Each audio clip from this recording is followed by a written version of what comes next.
تقدیر کا قاضی۔ چوتھی صدی ہجری میں منصور نامی ایک شخص اندلس کا حکمران گزرا ہے۔ اس نے کسی جرم میں ایک آدمی کو گرفتار کر لیا۔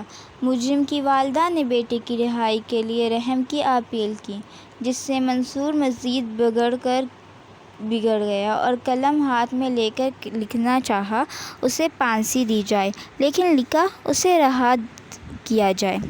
وزیر نے وہ ورقہ لے کر اس کی رہائی کا حکم جاری کیا۔ منصور نے پوچھا، کیا لکھا؟ کہنے لگا، فلاں کی رہائی کے لیے لکھا۔ منصور بگڑ اٹھا، اسے پھانسی دی جائے، رہائی کا کس نے کہا ہے؟ وزیر موصوف نے اس کو پرچی تھما دی جس پر اسے رہائی کیا جائے لکھا تھا۔ کہنے لگا، یہ غلطی سے لکھ دیا ہے، اس کو پھانسی دینی ہے، اور پچھلا حکم مٹا کر لکھنا چاہا اسے پھانسی دی جائے، لیکن لکھا اسے رہا کیا جائے۔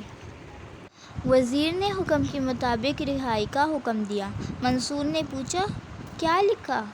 کہنے لگا، فلاں کی رہائی کے لیے لکھا۔ منصور آگ بگولا ہوا، اسے پھانسی دینی ہے، پھانسی!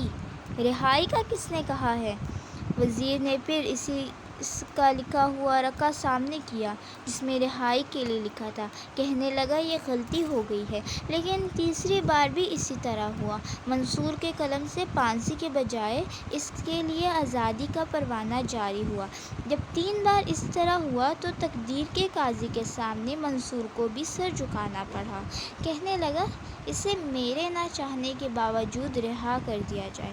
اللہ جس کو رہا کرنا چاہے نے اسے نہیں روک سکتا، جسے اللہ رکھے اسے کون فنا کر سکتا ہے۔ جزاک اللہ خیر۔